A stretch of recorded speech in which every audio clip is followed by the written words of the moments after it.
تقوی کی اہمیت تزکیہ ہو تربیت بندہ مومن کی ہے پہچان دیتا ہے پیغام یہ رمضان۔ بسم اللہ الرحمن الرحیم۔ ناظرین محترم، السلام علیکم ورحمۃ اللہ وبرکاتہ۔ پیغام رمضان، تربیت اور تزکیہ، پیغام ٹی وی کی خصوصی نشریات رمضان المبارک کے حوالے سے لے کر اعجاز احمد حاضر خدمت ہے۔ روزہ رحمت ربی ہے، تربیت ہے، تزکیہ ہے۔ لوگ والہانہ شوق سے اس کا انتظار کرتے ہیں۔ امت مسلمہ ایڑیاں اٹھا اٹھا کے ہلال رمضان کو دیکھنے کی کوشش کرتی ہے۔ رمضان آتا ہے، سحر افطار کی مصروفیات، روزہ رکھنا، روزے کو نبھانا، یہ ایک شوق ہے جو رگے جاں پہ طاری ہوتا ہے۔ لیکن اس سما میں بہت سارے لوگ ایسے بھی ہیں جو ترک صوم کی عادت کا شکار ہوتے ہیں۔ میں نے لفظ عادت کہا، یعنی سال ہر سال سے یہ ایک رویہ اختیار کیا جاتا ہے۔ دیکھیے، گنجائش تو موجود ہے، جو مریض ہے، جو مسافر ہے، رعایت موجود ہے، لیکن جان بوجھ کر روزہ نہ رکھنے والوں کے لیے آج ہم گفتگو کریں گے۔ اور ہماری خوش قسمتی ہے کہ پیغام ٹی وی کے اسٹوڈیوز میں ہمارے ساتھ مہمان کی حیثیت سے پروفیسر ڈاکٹر محمد حماد لکھوی صاحب تشریف فرما ہیں۔ آپ ڈین ہیں faculty of Islamic studies Punjab university کے، اور ممبر ہیں قرآن بورڈ کے، اور قومی بین الاقوامی سطح پر اللہ رب العزت نے جو آپ کو بے پایاں قدر و منزلت عطا فرمائی ہے دین کی خدمت کے حوالے سے، وہ محتاج تعارف نہیں ہے۔ ان کے ساتھ تشریف فرما ہے محترم پروفیسر ڈاکٹر عبدالغفور راشد صاحب۔ آپ استاذ الاساتذہ ہیں اور آپ چیئرمین رہے سائنس بورڈ کے، اس طرح سے آپ بھی ممبر ہیں قرآن بورڈ کے، اور ہم آپ کو سنتے ہیں اور آپ کی جو نقطہ رس باتیں ہوتی ہیں وہ دل کی نگری کو آباد کرتی ہیں۔ میں دونوں احباب کی خدمت میں سلام عرض کرتا ہوں، آپ کے آنے کا شکریہ ادا کرتا ہوں۔ آپ نے ہمارے ناظرین کے لیے اپنے قیمتی لمحات نکالے ہیں۔ اللہ تعالیٰ آپ کے علم اور عمل میں برکت عطا فرمائے۔ ڈاکٹر صاحب، آپ سے شروع کرتے ہیں کہ نماز کی پابندی، زکوٰۃ، فرضیت، بنی الاسلام علی خمس، 5 چیزیں ہیں، لیکن کچھ لوگ روزہ نہیں رکھتے، اس کو ترک کر دیتے ہیں کہ رکھ سکتے ہیں، استطاعت ہے، پھر بھی نہیں رکھتے۔ اس کی کیا وجہ ہے؟ بسم اللہ الرحمن الرحیم۔ دیکھیں، شاید کوئی کسی ایک وجہ کو تو ہم پن پوائنٹ نہ کر سکیں اس حوالے سے، لیکن عمومی طور پر میرے خیال میں یہ مسئلہ شعور حیات کا بھی ہے اور شعور بندگی کا بھی ہے۔ انسان اپنی زندگی کے حوالے سے، اور پھر جس کا زندگی کا تصور اور شعور درست نہ ہو، پھر وہ آخرت کے حوالے سے شکوک و شبہات کا شکار رہتا ہے، اور یہ شک شبہ انسان کے عمل پر اثر انداز ہوتا ہے، اور انسان پھر اس کے اندر وہ قوت عمل موجود نہیں رہتی، اور پھر وہ تحریک بھی موجود نہیں رہتی انسان کے اندر، کہ جب ٹارگٹ فکس ہوتا ہے تو پھر انسان کے اعمال جو ہیں اس کے مطابق سر انجام پاتے ہیں۔ تو میں یہ سمجھتا ہوں کہ روزہ، اب رمضان آتا ہے تو رمضان میں بہت سارے کام، بہت ساری چیزیں ہیں جو اس میں رات کو جو تراویح پڑھی جاتی ہے یا قیام اللیل کیا جاتا ہے، قرآن پاک کی تلاوت زیادہ ہوتی ہے، پھر اسی طرح انفاق فی سبیل اللہ اور مختلف کام زیادہ کیے جاتے ہیں، غریبوں کی مدد ہے اور مختلف چیزیں ہیں۔ بے شک۔ اور ظاہر ہے کہ ان ساری چیزوں میں ایک ایسی چیز ہے جو صرف رمضان کے ساتھ مخصوص ہے فرضیت کے اعتبار سے، اور وہ ہے روزہ۔ بے شک۔ اور اس روزے کی اگر اس عمل کو آپ دیکھیں کہ جو سحری سے لے کر افطاری تک، وہ صرف کھانا پینا ترک کرنے کا اور صرف شہوت اپنی ترک کرنے کا نام نہیں ہے، بلکہ وہ اپنے پورے جسمانی اعضاء کو اپنے ایک خاص حد کے اندر رکھنے کا نام ہے۔ جی ٹھیک، اور یہ حد بندی ابدیت کے شعور کا تقاضا کرتی ہے، سبحان اللہ، اور جب تک یہ ابدیت کا شعور پوری طرح کلیئر نہ ہو تو آدمی کو روزے کی اہمیت اندازہ نہیں ہو سکتا کہ روزے کی اہمیت کیا ہے، جی ٹھیک، اور وہ روزہ صرف کھانے پینے کو ترک کرنا روزہ سمجھے. بہت سارے لوگ رکھتے بھی ہیں اس خیال سے رکھتے ہیں کہ چلے ڈائٹنگ ہو جائے گی. اب اندازہ کیجئے کہ جن کو روزے کے شعور صرف یہ چھوڑ دینا، اور بہت سارے آپ دیکھیں سوشل میڈیا کا دور ہے، اور آپ دیکھیں بہت ساری ایسی چیزیں سوشل میڈیا کے اوپر بھی فلوٹ کی جا رہی ہیں اور پھر رہی ہیں کہ یعنی روزہ رکھنے سے کتنے طبی فوائد اس کے ہوتے ہیں. اور اب اندازہ کیجئے لوگ اگر روزہ رکھیں طبی فوائد کے لیے انا للہ و تو ان کو کیا معلوم کہ ابدیت کا شعور کیا ہوتا ہے اور شعور حیات کیا ہوتا ہے اور اس کا ہماری آخرت کے ساتھ کیا تعلق ہے. لہٰذا میں نے جہاں سے گفتگو کا آغاز کیا تھا کہ اس کا تعلق بنیادی طور پر شعور حیات اور شعور بندگی کے ساتھ ہے. اور وہ لوگ جو اپنے علمی کمی کی وجہ سے یا اپنے بیک گراؤنڈ کے خاص پس منظر اور خاص نشو و نما اور خاص براٹ اپ کی وجہ سے وہ اپنے ماحول میں لازمی دینی تربیت نہیں رکھتے تو ان کا تصور حیات بھی ناقص رہتا ہے اور پھر ان کا شعور بندگی بھی ناقص رہتا ہے. لہٰذا روزہ رکھنے کے باوجود بہت سارے لوگ جو ہیں وہ روزے کی اہمیت سے ناآشنا ہوتے ہیں، اور جو چھوڑ رہے ہوتے ہیں وہ تو بالکل ہی ناآشنا ہے، اس لیے وہ ترک کریں. وگرنہ کون ہے کوئی باشعور آدمی جس کو اللہ تعالیٰ نے یہ فکر عطا کی ہو تو وہ روزہ ترک کر دے؟ یہ کیسے ممکن ہے؟ تو وہی ترک کرے گا جس کے فکر و خیال کے اندر نقص ہوگا، کمی ہوگی اور یا کوئی کجی ہوگی. ڈاکٹر صاحب، یا ایھا الذین آمنوا کتب علیکم الصیام، فرض کیا گیا ہے تم پر، واضح حکم ہے. تو ڈاکٹر صاحب نے ایک جملہ کہا کہ جو بچپن ہے، جو براٹ اپ ہے، تو اس حوالے سے فرمائیے کہ جو بچوں کو روزہ رکھوانے کی عادت ڈالنا ہے، صاحب ظاہر ہے اس وقت وہ شعور، وہ کیفیات وہ نہیں ہے، تو اگر وہ بچپن سے رکھتا ہو، اس کی عادت بنے، تو پھر کس وقت شعور بھی عطا ہوگا. اس حوالے سے والدین کے لیے کچھ رہنمائی فرمائیے آپ. بسم اللہ والحمدللہ والصلاۃ والسلام علی رسول اللہ. بہت شکریہ. پہلی بات یہ ہے کہ ڈاکٹر صاحب نے جو بات کی ہے بنیادی طور پر بڑی اہم اور ضروری بات ہے، بنیادی بات ہے یقیناً کہ انسان میں یہ شعور ہونا چاہیے کہ میں روزہ رکھ کیوں رہا ہوں. دوسری بات ماحول کی ہے. مسلمان کا، اللہ کے بندوں کا ایک خاص ماحول ہے، اس ماحول میں وہ رہتے ہیں اور اسی ماحول میں وہ اپنے بچوں کی تربیت کرتے ہیں. جی ٹھیک.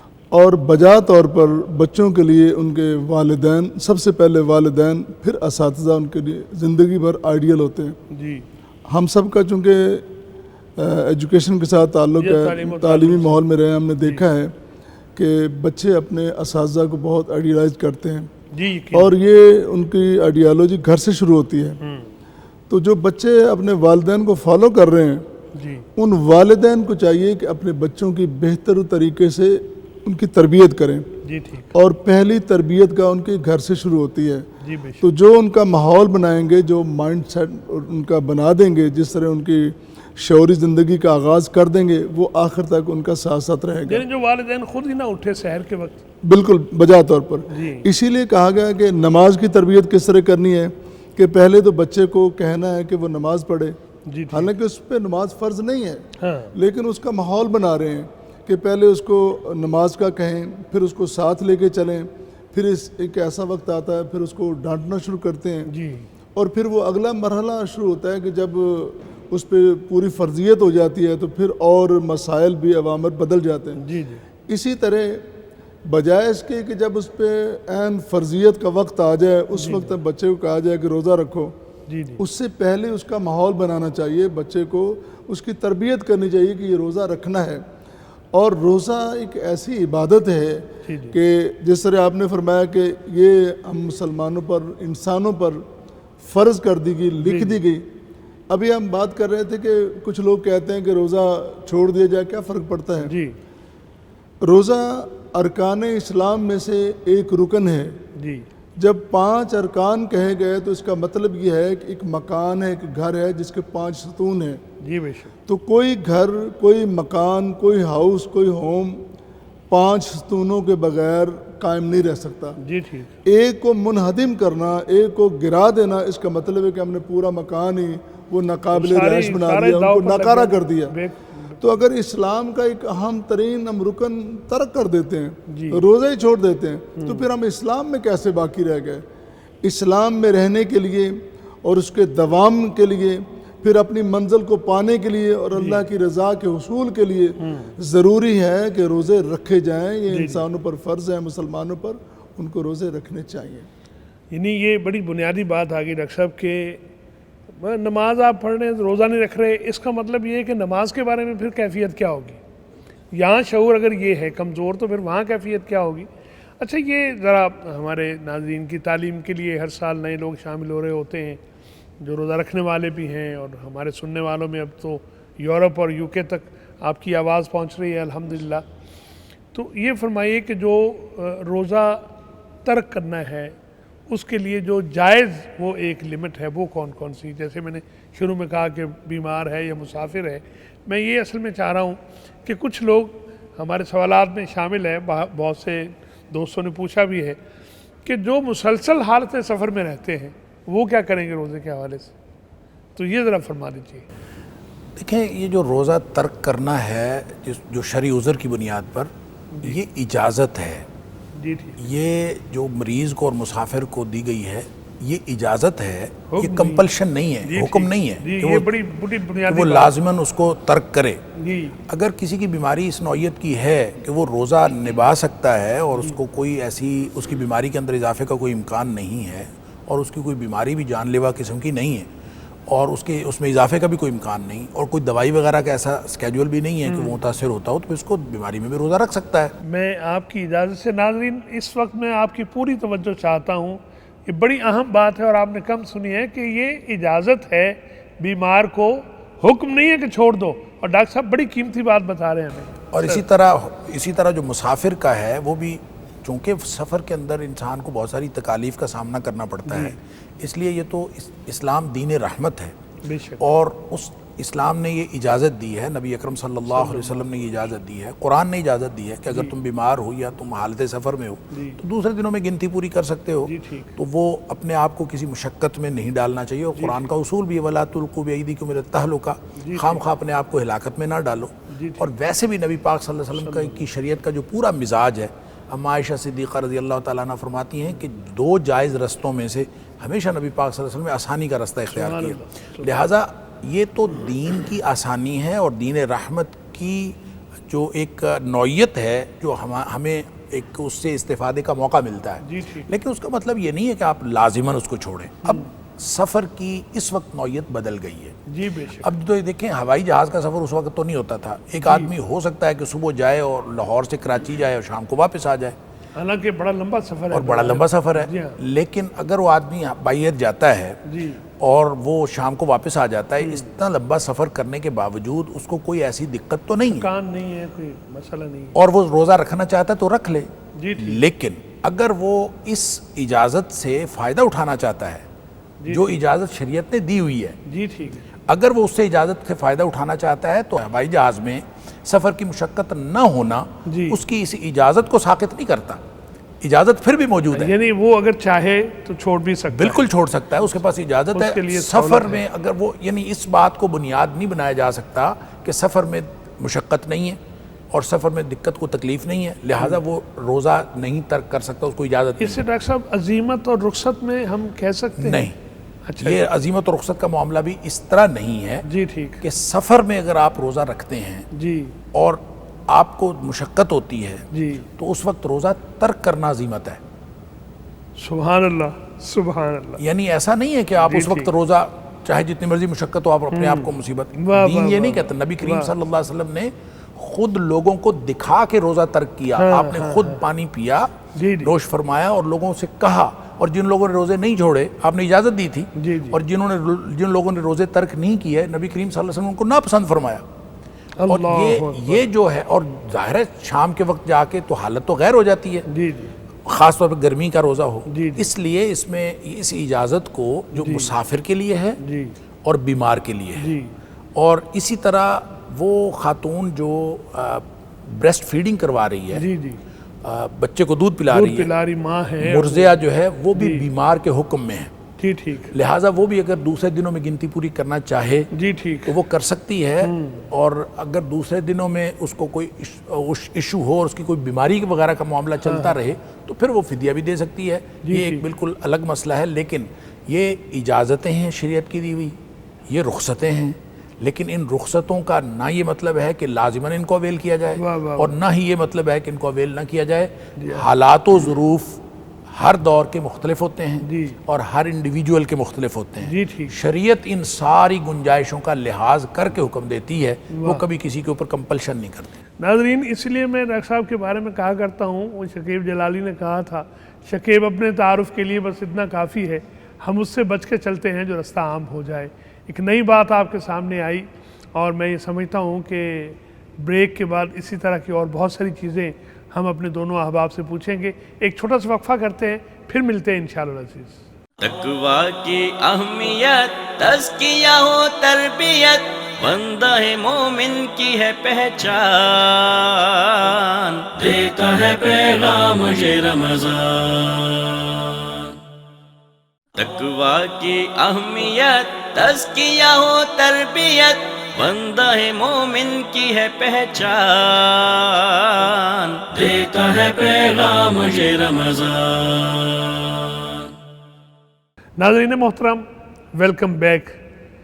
پیغام ٹی وی کی رمضان ٹرانسمیشن سے آپ استفادہ کر رہے ہیں اور ہمارے پاس اس وقت دو نہایت معتبر شخصیات آج موجود ہیں ہماری رہنمائی کے لیے، تربیت اور تزکیے کے لیے. محترم پروفیسر ڈاکٹر محمد حماد لکھوی صاحب اور استاذ الاساتذہ پروفیسر ڈاکٹر عبدالغفور راشد صاحب. بہت دنوں کے بعد اصل میں آپ سے ملاقات ہوئی ہے، بڑی خوشی ہو رہی ہے. ڈاکٹر صاحب یہ فرمائیے کہ جان بوجھ کر روزہ چھوڑ دیا کسی نے، ترک کر دیا، اب اس کا کفارہ، اس کا بدل، جان بوجھ کر چھوڑا، اس نے رکھ سکتا تھا، اب وہ کیا کرے؟ جی یہی بات ہے کہ جس طرح ہم پہلے یہ بات کر رہے تھے نا جواز کی، جی تو اس طرف علماء گئے ہیں، اکثریت کا یہ ان کی یہ رائے ہے جی کہ جواز کو اختیار کرنا وہ افضل ہے زیادہ. جی نبی کریم صلی اللہ علیہ وسلم نے جو سہولتیں دین میں رکھی ہیں، جو حالات کو دیکھ کر، حالانکہ وہ 1400-1500 سال پہلے کی بات ہے، جی جی لیکن وہ جو خطوط متعین کر دیے ہیں وہ قیامت تک وہی رہیں گے. صاف حالات بدلتے رہیں گے، سائنس بدلتی رہے گی، ایجادات بدلتی رہیں گی، ہمارے فوائد مثلا ایک بندہ اس لیے روزہ رکھے کہ میں اس سے فائدہ اٹھا لوں، میں طبی طور پر ٹھیک ہو جاؤں، صحت، یہ وقتی چیزیں ہیں، یہ بدلتی رہیں گی، جواد بدلتے رہیں گے، لیکن جو خطوط حضور صلی اللہ علیہ وسلم نے متعین کر دیے وہ دائمی ہیں. جی بے شک. اسی طرح ایک بندہ روزہ رکھ سکتا ہے، جی وہ روزہ رکھنے کی استطاعت رکھنے کے باوجود روزہ نہیں رکھتا، جی اس کا بدل تو کوئی نہیں ہے، وہ اس کے بدل میں وہ ساری زندگی بھی روزہ رکھتا رہے، اللہ اکبر، وہ پوری دنیا کی دولت بھی پیش کر دے، اللہ اکبر، تو اس کا کفارہ ادا نہیں کر سکتا. جان بوجھ کر چھوڑ دیا، جان بوجھ کر جو روزہ چھوڑنا اللہ ہے. اکبر، اللہ لیکن چونکہ اللہ تعالیٰ نے اپنے نبی کے ذریعے جو سہولتیں متعین کر دی ہیں کہ ایک بندہ غلطی کر بیٹھتا ہے تو اس کا پھر کوئی صورتحال بنے کہ اس کو ساتھ لے کے چلیں، واپسی کے لیے مسلمانوں کے سب میں اس کو رکھیں، جی ٹھیک، اس کو اکیلا نہ کر دیا جائے، اس کو دھتکار نہ دیا جائے. واہ واہ ٹھیک. اگر ہمارا رب تعالیٰ کے ساتھ معاہدہ ہے، اگر ہم نے اپنی بندگی کا اقرار کر لیا ہے کہ اللہ ہم تیرے بندے ہیں، تو ہمارا خالق و مالک ہے، تو پھر ہم بندے ہو کر پھر اوائڈ کیوں کریں، پھر نافرمانی کیا ہوئی، پھر بہانے کیوں ڈھونڈیں، پھر محبت میں بہانے ڈھونڈنے کی ضرورت نہیں ہوتی. اس کا مطلب یہ ہوتا ہے کوئی پوچھے نا کسی سے کہ تجھے مجھ سے کتنی محبت ہے، تو یہ سوال اپنے آپ سے ذرا دیکھ لو نا کہ آپ جتنی محبت رکھتے ہیں اتنی محبت مجھے ہوگی. تو جتنی محبت ہم اللہ سے کر رہے ہیں اسی قدر اللہ تعالیٰ کی رحمتیں. سبحان اللہ، کیا جملہ ڈاکٹر صاحب. میں تو لطف لیتا ہوں جب کوئی بات ایسی آتی ہے، محبت میں بہانے بازیاں نہیں ہوتی. ڈاکٹر صاحب ایک بات جو کفارے میں آئی گردنیں آزاد کروانے کے حوالے سے، تو ہم اس وقت اس عصر میں اس حالت میں موجود ہیں، یہ کیفیت اور یہ کفارہ اس کی صورت کیا ہو سکتی ہے؟ دیکھیں گردنیں آزاد کروانا و پھر رقاب یہ زکوٰۃ کے مصارف میں بھی ہے، جی ٹھیک، اور یہ مختلف کفاروں میں بھی یہ بات موجود ہے. جی جی تو یہ آپشن کے طور پر ایک رکھی ہوئی جی ہے. ٹھیک.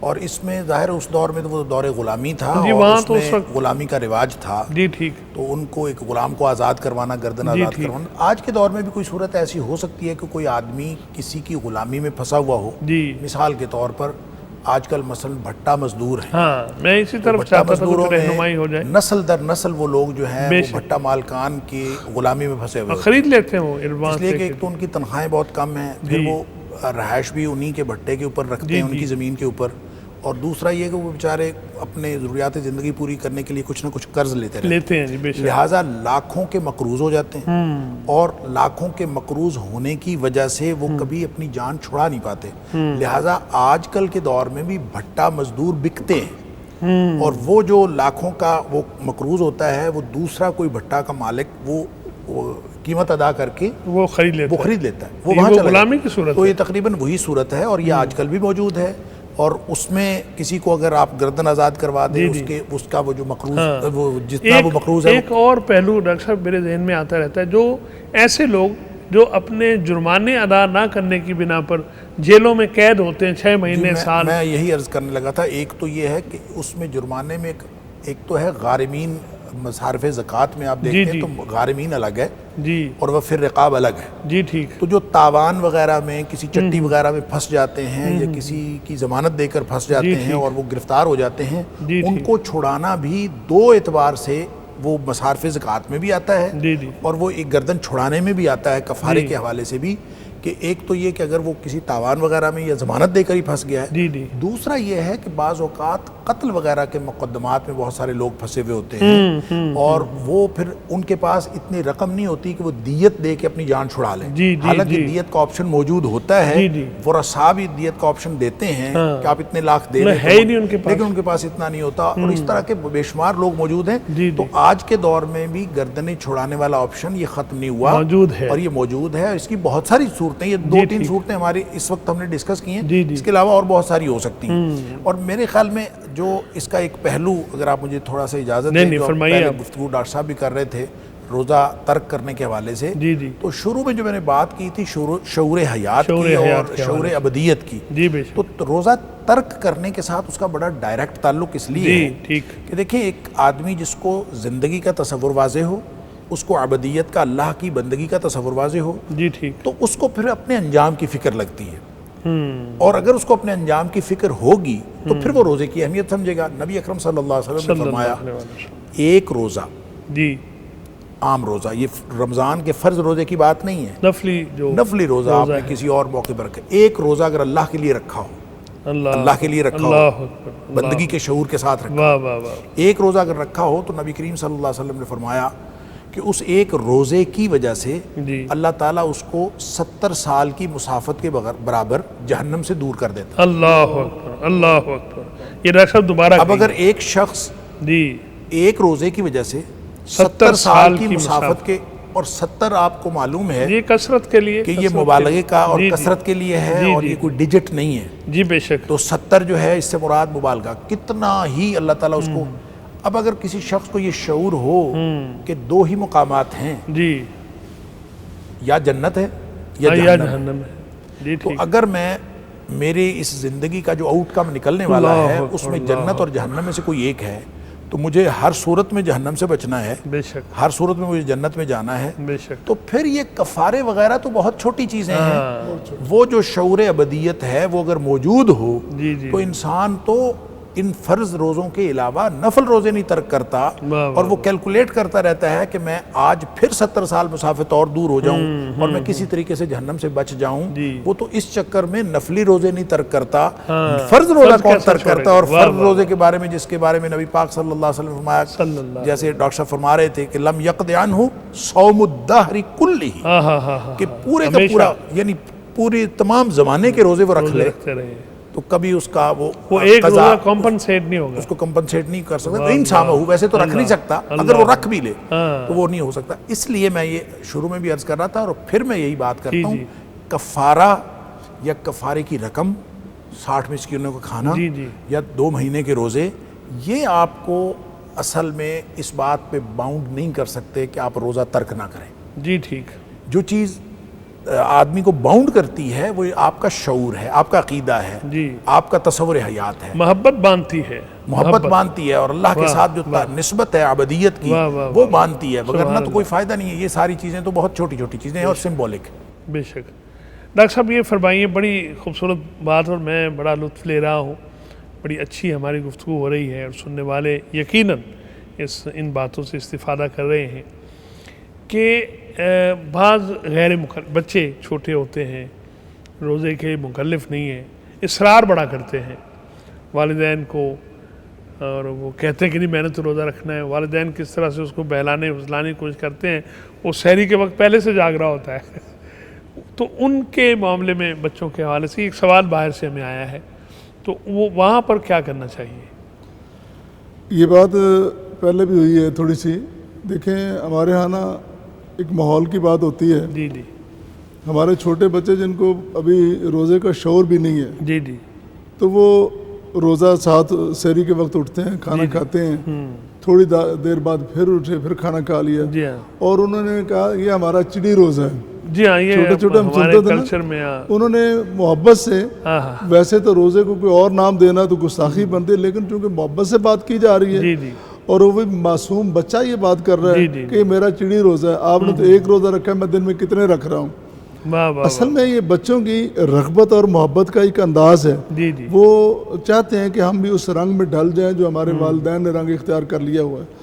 تو وہ پھر ان کی عمر کا دیکھا جائے گا کہ اگر وہ تھوڑی بہت مشقت اگر برداشت کر سکتے ہیں تو ان کو کرنی چاہیے، جی ٹھیک، ان کو اس ماحول میں آنا چاہیے۔ جی ٹھیک، ہمیں ان بچوں کی، جن بچوں کے بارے میں ہم سمجھتے ہیں کہ یہ بچہ روزہ رکھ سکتا ہے، اس مشقت کو برداشت کر سکتا ہے، جی جی اس ماحول سے گزر سکتا ہے، ہمیں ان کی حوصلہ افزائی کرنی چاہیے، جی ٹھیک، اور ان کی باقاعدہ سرپرستی کر کے ہمیں ان کی والدین تربیت کا ماحول ہے۔ والدین سختی سے منع کریں کہ نہیں اٹھنا، بالکل نہیں رکھنا، بہت سختی نہیں کرنی ان کی چاہیے، تو تحسین کرنی چاہیے۔ ہاں بہت سختی تو دیکھو جی، یہ جنگ کے موقع پہ دیکھیں نا کہ نبی کریم صلی اللہ علیہ وسلم فرما رہے تھے کہ بڑے جوان وہ جائیں گے جنگ میں، جی جی تو دو نوجوان آگے تھے کم عمر، جی جی انہوں نے ان کو اجازت نہیں تھی جنگ میں جانے کی، جی محبت، لیکن کیوں دی گئی؟ جی جی ان کے جذبے کو دیکھ کر، جی بے شک، ان کی محبت کو دیکھ کر، ان کے اثار کے جذبے کو دیکھ کر حضور نے ان کو جنگ کی اجازت دے دی۔ جی ٹھیک، تو یہ تو ایک روزہ رکھنے جا رہے ہیں، اگر والدین ان کی استطاعت کو، قوت کو، طاقت کو، ماحول کو سمجھتے ہیں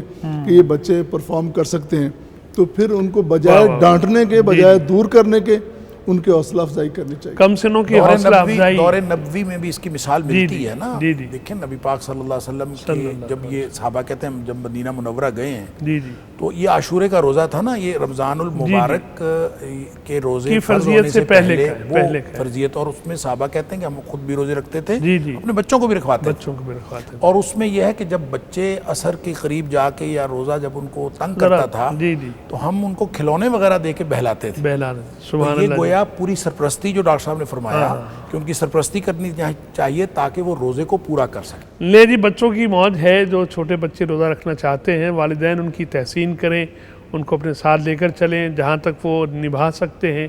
بہت ساری باتیں ہم کریں گے انشاءاللہ العزیز، ایک بریک لیتے ہیں پھر ملتے ہیں اور آپ دونوں احباب سے استفادہ کریں گے انشاءاللہ العزیز۔ تقویٰ کی اہمیت، تزکیہ و تربیت، بندہ مومن کی ہے پہچان، دیتا ہے پیغام یہ رمضان۔ تقویٰ کی اہمیت، تزکیہ و تربیت، بندہ مومن کی ہے پہچان، دیتا ہے پیغام یہ رمضان۔ ناظرین ویلکم بیک، آپ رمضان اسپیشل دیکھ رہے ہیں، افطار کی نشریات ہیں پیغام ٹی وی، اور پوری دنیا میں دیکھا جا رہا ہے، خاص طور پر یو کے اور یورپ کے ہمارے جو ناظرین اس دفعہ ہمارے ساتھ شامل ہوئے ہیں انہیں ہم ویلکم کرتے ہیں، اور آج ہم بات کر رہے ہیں ترک صوم کے حوالے سے، اس کی مختلف جو کیفیات ہیں، اور ہمارے ساتھ موجود ہیں پروفیسر ڈاکٹر محمد حماد لکھوی صاحب، اور ساتھ تشریف فرما ہے ڈاکٹر عبدالغفور راشد صاحب۔ تو میں تو آپ سے پوچھنا چاہ رہا تھا، آپ نے ریفر کر دیا، پہلے میں ذرا آپ سے چاہتا ہوں، آپ چونکہ ماشاءاللہ خود بھی بڑے پرجوش ہیں، ہم دیکھتے ہیں آپ کو سالہ سال سے۔ ایک سوال ہمارے ناظرین میں سے ایک دوست ہیں، انہوں نے پوچھا ہے، وہ کہتے ہیں کہ خطبہ جمعہ دینے کے لیے جو پرجوش خطیب ہے وہ اگر روزہ چھوڑ دے تو پھر اس کا کفارہ دے دے تو اس کی کیا صورت ہو سکتی ہے؟ دیکھیں میرے خیال میں یہ سوال جو ہے نا جی جی یہ کم علمی پر بھی مبنی ہے اور کج فہمی پر بھی مبنی ہے. جی ٹھیک. کسی عالم کا سوال تو نہیں ہو سکتا, کسی عامی کا سوال ہو سکتا ہے. جی ٹھیک. بات اصل میں یہ ہے کہ آپ رہنمائی لینے کے لیے پھر نگاہ ڈالیں گے نبی اکرم صلی اللہ علیہ وسلم کی حیات طیبہ. بے شک بے شک. آپ خطبہ جمعہ کی بات کر رہے ہیں, نبی کریم صلی اللہ علیہ وسلم نے تو بہت مشقتیں برداشت کی. جی اس وقت کی زندگی جو تھی وہ تو تھی ہی بڑی مشقت والی. جی ایسے ہی ہے. اور نبی کریم صلی اللہ علیہ وسلم کی اور صحابہ کرام کی وہ جو جفاکشی کی زندگی تھی اس میں بھی بس یہ دو ہی ریزنز ہیں, مسافر اور بیماری. جی ٹھیک. اس کے علاوہ آپ کوئی وجہ اپنی آپ سے خود سے ہم بنا نہیں سکتے, خود سے آپ کوئی وجہ کریٹ نہیں کر سکتے. جی ٹھیک. جناب یہاں مشقت زیادہ ہے میں اس پہ کر لوں, کوئی مزدور کہہ دے گا کہ میری مزدوری جو ہے بڑی سخت ہے تو میں چھوڑ دوں.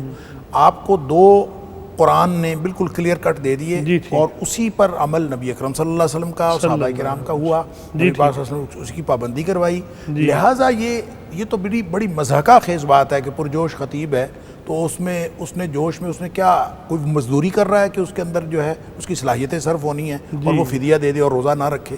مطلب وہ ایک ایسا کام کر رہا ہے, جمعہ پڑھنا فرض ہے, خطبہ سننا فرض ہے, دینا فرض نہیں ہے. سبحان اللہ. اگر وہ اتنا ہی کمزور ہے طبعی طور پر تو وہ خطبہ نہ دے. روزہ فرض ہے. جی ٹھیک. اور خطبہ دینا فرض نہیں ہے. جی ٹھیک ہے. یہ اسپیسیفکلی اگر یہ بات ہو. جی بالکل. لیکن عمومی طور پر بات یہ ہے کہ صرف وہ وجوہات جو شریعت نے مقرر کر دی ہیں, اس کے علاوہ اس میں یہ گنجائش نہیں ہے کہ آپ خود سے جو ہے وہ حدود کا تعین کرتے پھریں.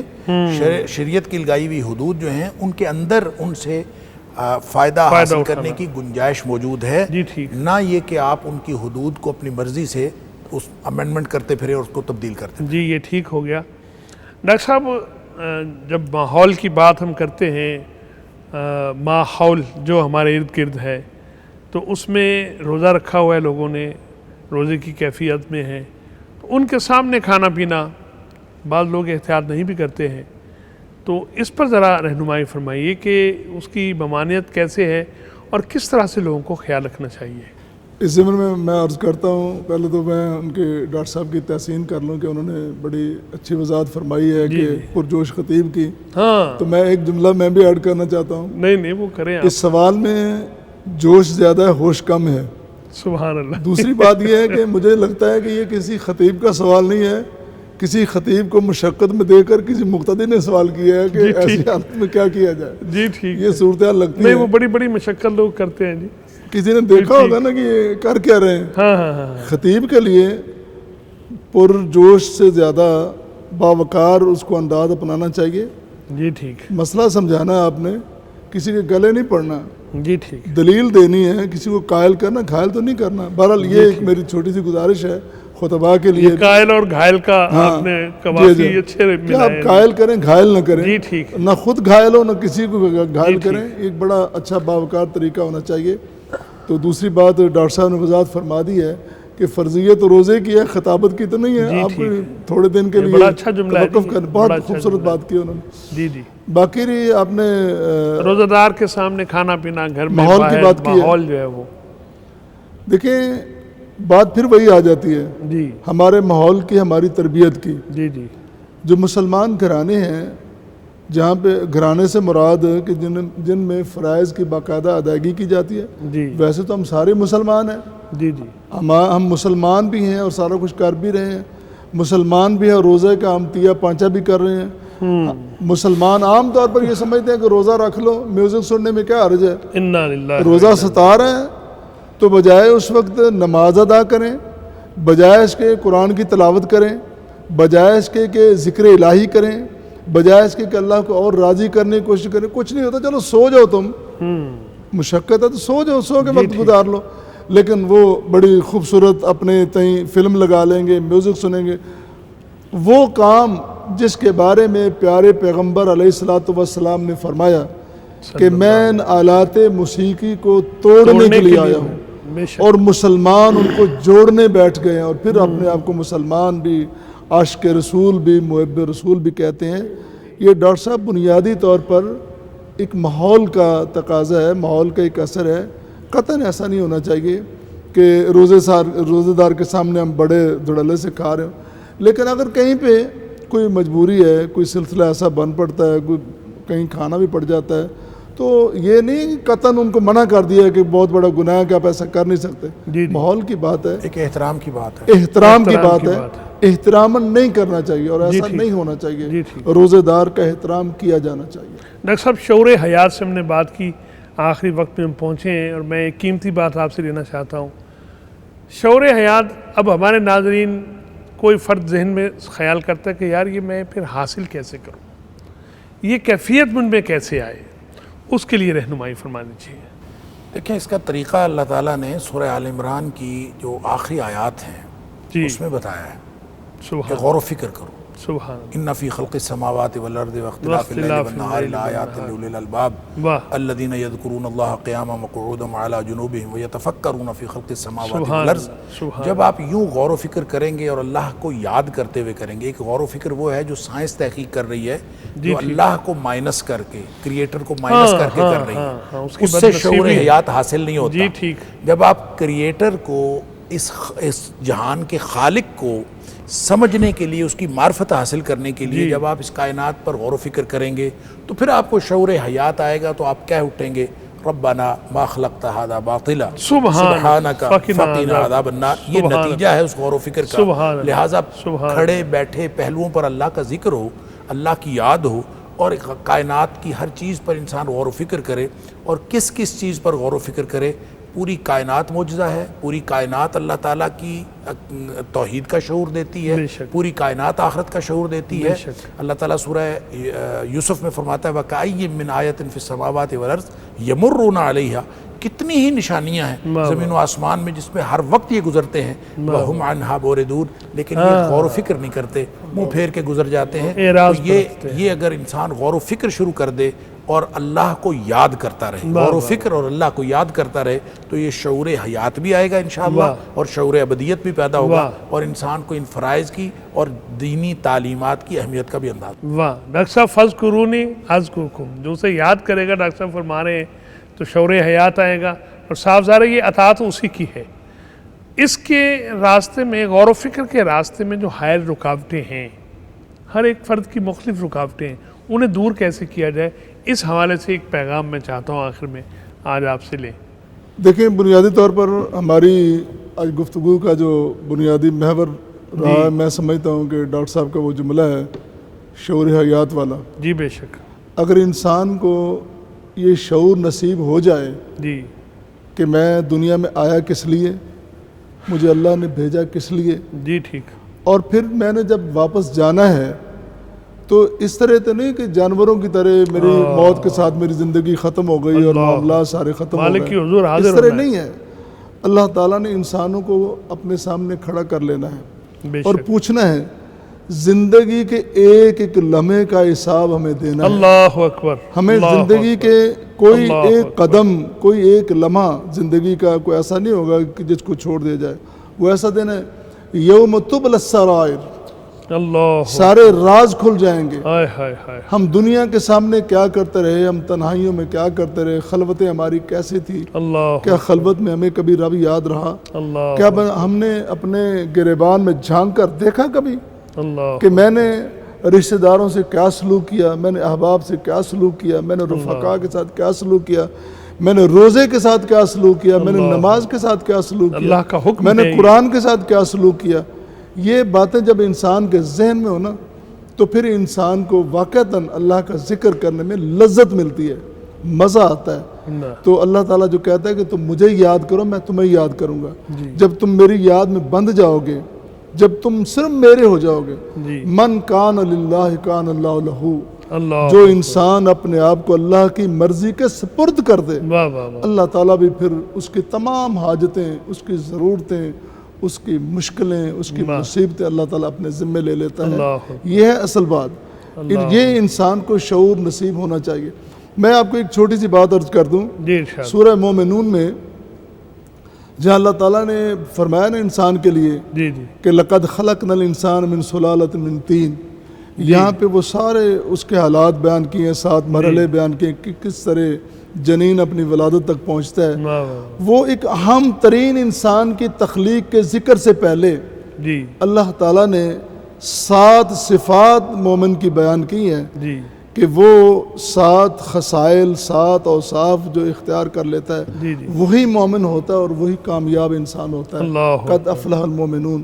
تو ہمیں اس لحاظ سے، اس انداز سے بھی قرآن کا، نبی کی حدیث کا مطالعہ کرنا چاہیے، اس طرف ہمیں آنا چاہیے۔ اللہ تعالیٰ ہمیں اس بات کی توفیق عطا فرمائے۔ اللہ اکبر۔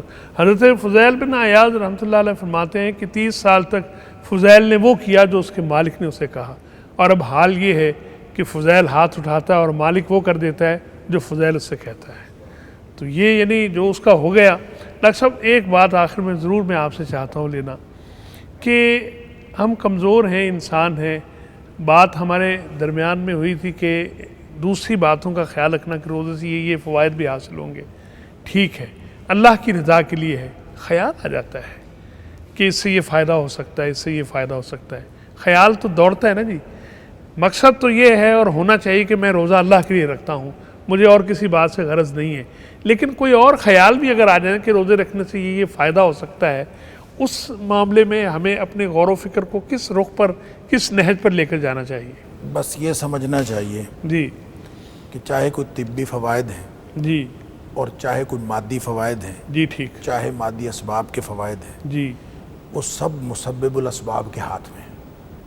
بے شک کوئی چیز اس کے بغیر فائدہ دے نہیں سکتی۔ نہیں دے سکتی۔ واہ اور واہ واہ۔ اسی طرح آپ کو اگر یہ خیال آ جائے کہ میں کوئی نیکی کا کام کر رہا ہوں اور دوسرے لوگ جو مجھے دیکھ رہے ہیں کوئی فائدہ اس سے مل جائے گا، تو ذہن میں اگر یہ بات موجود رہے کہ میرا فائدہ یہ کر نہیں سکتے، ہاں یہ بیچارے ہیں کس قابل، اللہ اکبر، اللہ اکبر، جو اپنا فائدہ نہیں کر سکتا وہ میرا کیا فائدہ میرا کرے کیا گا۔ کرے گا؟ واہ اور واہ یہ وہ عقیدے کی بات ہے جو حضرت ابن عباس رضی اللہ تعالیٰ عنہ کو نبی کریم صلی اللہ علیہ وسلم نے انتہائی بچپن میں بتا دی تھی۔ جی ابھی وہ 10-12 سال کے لڑکے تھے جی جی کہ نبی کریم صلی اللہ علیہ وسلم کے ساتھ سواری کرنے کا موقع میسر آیا، جی شرف ملا، تو آپ نے 10 باتیں بتائی تھیں۔ ان میں سے ایک بات یہ تھی کہ بیٹا اگر ساری دنیا جی تیرا فائدہ کرنے پر تل جائے ہاں تو وہ نہیں کر سکتی جب تک اللہ نہ چاہے، واہ، اور ساری دنیا تیرا نقصان کرنے پر تل جائے تو نہیں کر سکتی جب تک اللہ نہ چاہے۔ اللہ، تو آپ اگر ان طبی فوائد کو ذہن میں رکھیں یا باقی مادی اسباب یا دنیا فوائد کو ذہن میں رکھیں، وہ روزے کی نیکی سے ہو یا کسی اور نیکی سے ہو، جی ٹھیک، اگر آپ کو یہ معلوم ہو کہ ہر چیز کی تاثیر اور ہر چیز کا فائدہ سوائے مسبب الاسباب کے کسی اور کے ہاتھ میں نہیں ہے، تو پھر یہ ریاکاری کا امکان بھی ختم ہو جاتا ہے، اور ان طبی فوائد کی وجہ سے انسان کی جو نیکی کے اندر آلودگی پیدا ہونے کا امکان ہے وہ بھی ختم ہو جاتا ہے۔ احترام رمضان پر بھی درمیان میں ہم نے بات کی۔ احیاء علوم الدین میں امام غزالی نے لکھا ہے کہ ایک یہودی اپنے بچے کے ہمراہ بازار سے گزر رہا تھا، رمضان کے دن تھے، بچے نے کچھ کھا پی لیا تو باپ نے تھپڑ مارا بیٹے کو کہ تمہیں پتہ نہیں ہے مسلمان روزے سے ہیں۔ کچھ عرصے کے بعد اس کا انتقال ہو گیا۔ اس کے ایک ہمسائے نے اسے دیکھا خواب میں کہ وہ جنت کے باغوں میں سیر کر رہا ہے، بڑا پریشان ہوا، مختلف علماء سے پوچھا کہ یہ غیر مسلم یہ کیسے ممکن ہے؟ انہوں نے کہا اس کے گھر والوں سے سوال کرو جا کے۔ خاتون خانہ سے جا کر دریافت کیا گیا تو اس نے کہا کہ انتقال سے کچھ عرصہ پہلے اللہ رب العزت نے اسے اسلام لانے کی سعادت نصیب کی تھی۔ جب وہ دنیا سے رخصت ہوا ہے تو وہ مسلمان مرا ہے۔ پتہ کیا چلا کہ احترام رمضان کا ایک چھوٹا سا جیسچر اور اللہ تعالیٰ نے اس کو سعادت ابدی سے بہرہ مند فرما دیا۔ تو ہم تو الحمدللہ لا الہ الا اللہ محمد رسول اللہ کہنے والے ہیں، ماننے والے ہیں۔ ہمیں خیال رکھنا ہے، اور احترام رمضان یہ ہے کہ اس کو اپنے رگوں پہ طاری کیا جائے۔ میں بہت شکر گزار ہوں اپنی طرف سے، آپ سب کی طرف سے۔ ہمارے معزز مہمان پینل آج ہمارا موجود پروفیسر ڈاکٹر محمد حماد لکھوی صاحب ہمارے ساتھ مستقل تشریف لا رہے ہیں، سرپرستی کر رہے ہیں، اور آج ہمارے ساتھ موجود ہیں مہمان پروفیسر ڈاکٹر عبدالغفور راشد صاحب۔ میں آپ دونوں احباب کا بہت شکر گزار ہوں، آپ تشریف لائے۔ اللہ تعالیٰ آپ کو دنیا اور آخرت کی ساری سعادتیں عطا فرمائے۔ اللہ رب العزت سے دعا ہے کہ وہ مجھے آپ سب کو